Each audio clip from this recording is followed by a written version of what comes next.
Master Detective is called to Pendle Tower to investigate a strange anomaly.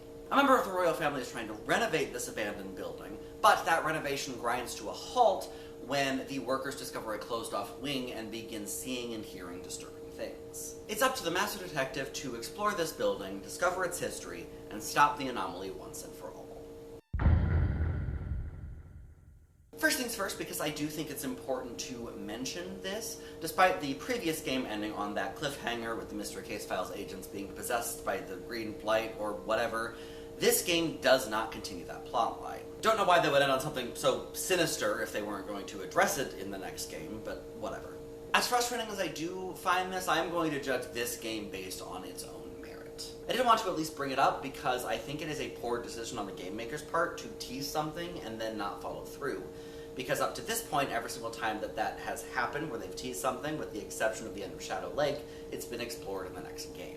And as I mentioned last week, there have been more games released since I wrote this script, and they did kind of address the whole green light with the broken timelines, but they still did nothing with the Mystery Case Files agents being taken over by them, so I still have no idea why they did that. As for this game, it was alright. I like all of the new characters that we interact with here. I enjoy the atmosphere, including the music, which reminded me very strongly of the music from Professor Layton games.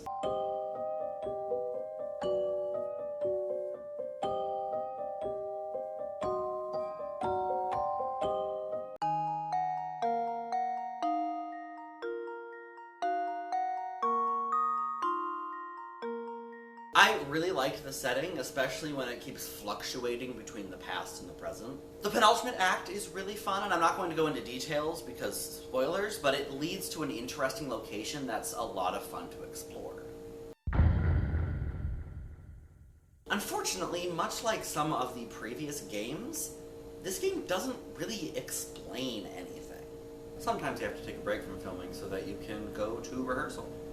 The basic premise of this game is that some sort of experiment happened in this building 100 years ago that's causing all of this paranormal stuff to happen.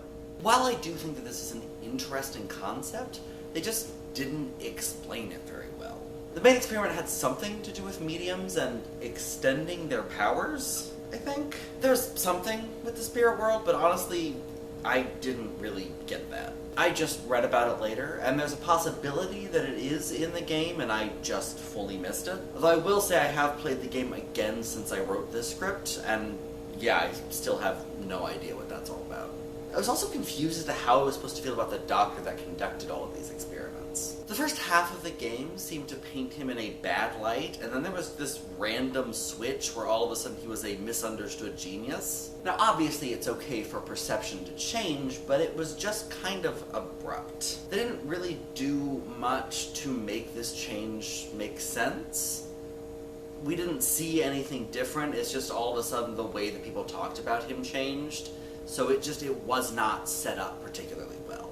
Also, for a character who's literally on the title screen, we don't see this guy all that much. And yes, he is dead, but so is everyone else in this house. Kind of, I think, again, it's another thing that's not really explained particularly well. Also, there's another kind of annoying thing that happens near the end of the game. Without going into spoiler territory, near the end of the game you have to solve a couple of puzzles while you are learning a little bit more about the two main ghosts, Bobby and Millicent. This isn't too bad, but the problem is the words that are giving you all of these backstories are to the side, and they randomly change while you're trying to finish the puzzle. So it moves on to more info, but if you have to focus on completing the puzzle like I have to, it means that you end up missing things. It's a small thing because the things that you learn aren't necessarily important to the plot, but they're still nice to learn, and it would have been nice to be able to learn those things without also having to solve the puzzle. Other games, when they give you information like this, wait until you've solved the puzzle to give you the next thing, and then you click and move on to the next one. And that's something that I kind of wish that this game had done as well. Overall, I enjoyed aspects of this game, but ultimately it was just kind of confusing and, like a lot of games recently, not explained particularly well. So I ultimately give it a 6 out of 10. And that's it. So, to my friends and fellow VEDSies, I will see all of you tomorrow.